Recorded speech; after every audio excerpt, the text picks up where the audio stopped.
Playing the long game means avoiding instant gratification and focusing on building a foundation that will better serve everyone in the future. Our Angelina Award recipients certainly have been closely following the long game strategy. Every plan, every building, every community connection, and every animal encounter further ensured the success of our county's most popular and endearing asset. Who would have thought that a duo in their 20s would move to Lufkin in 1976 for a job and not only continue to serve in that leadership capacity for 47 years, but also become so ingrained that their names are synonymous with where they work? I think the reason why they selected my dad to be the director here at the zoo was because they saw the potential in him, and the creativity, the drive, the hard work ethic, and his extreme knowledge of animals. And also the fact that he was married to somebody that was also brilliant and who had worked with animals all her life and was working in zoos as well. And they saw it as being a perfect fit.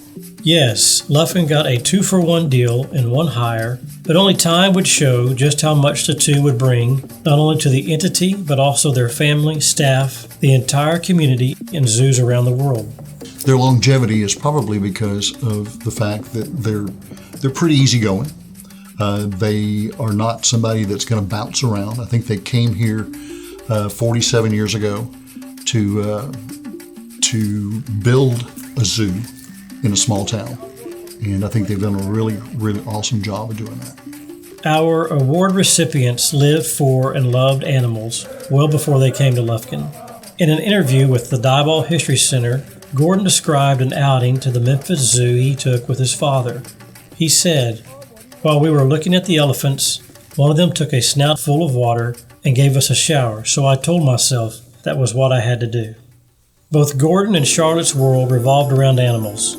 He graduated from Central State University in Oklahoma, and his first job was a zookeeper at Tulsa Zoo.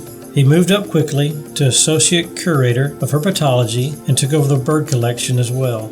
Charlotte, who earned a degree in zoology from Oklahoma State University, was a docent and volunteer educator at the Tulsa Zoo, and that is where the two met. Less than a year after they were married, the two moved to Lufkin. Gordon served as zoo director, and Charlotte began as a volunteer. However, after implementing education programs and bringing school and community awareness to the zoo, city officials could not help but realize the immense value she brought to the zoo.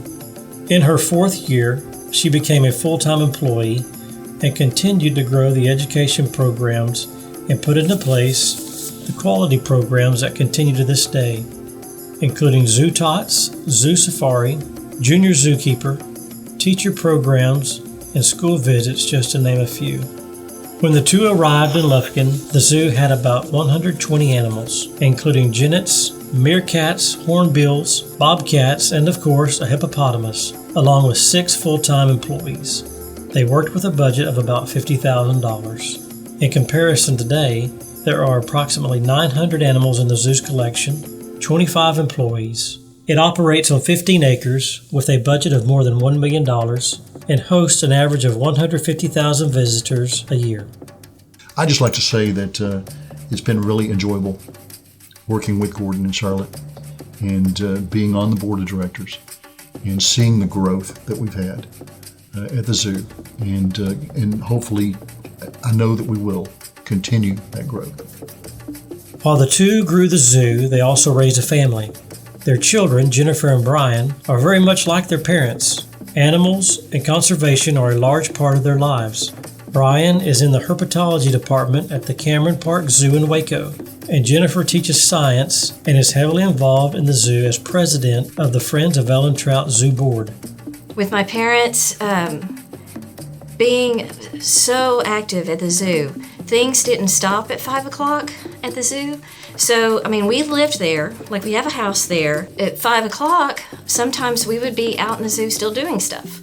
And so I can remember when my parents were working on the jaguar exhibit. when the big cat facility was being built. Brian and I would actually go out and go swimming in the pools. And while my parents were sitting there like with pictures, and they were like literally carving the Mayan carvings into that facade. So when you see that facade at the zoo now, my parents literally carved that after 5 o'clock every day.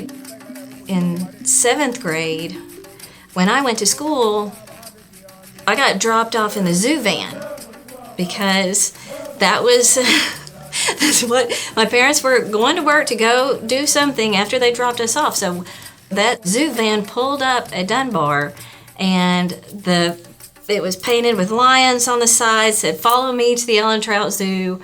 And I would get out, and then I would have all these people, asking me about, why do you get dropped off in the zoo van? And it turns out even my future husband was one of those people who was sitting there asking that question, because he told me later on when we met again in high school, he was like, oh yeah, I always used to wonder why you got dropped off in the zoo van. The zoo garnered national attention in May 1979 when Lillian Carter, mother of then President Jimmy Carter, helped Gordon break ground on the new bald eagle exhibit. She was escorted by Congressman Charlie Wilson and Mayor Pitzer Garrison. The Henleys earned the zoo's first national accreditation from the Association of Zoos and Aquariums in 1983. Ellen Trout Zoo was the 5th zoo in Texas to be accredited and only one of 40 in the country. The zoo has been reaccredited every time they have reapplied. The couple also brought the conservation spotlight to our zoo, participating in the Species Survival Plan by breeding Louisiana pine snakes and meeting with and developing partnerships with other zoos and organizations to enhance conservation efforts. Tonight, we say thank you to that couple who taught us all about life on the wild side.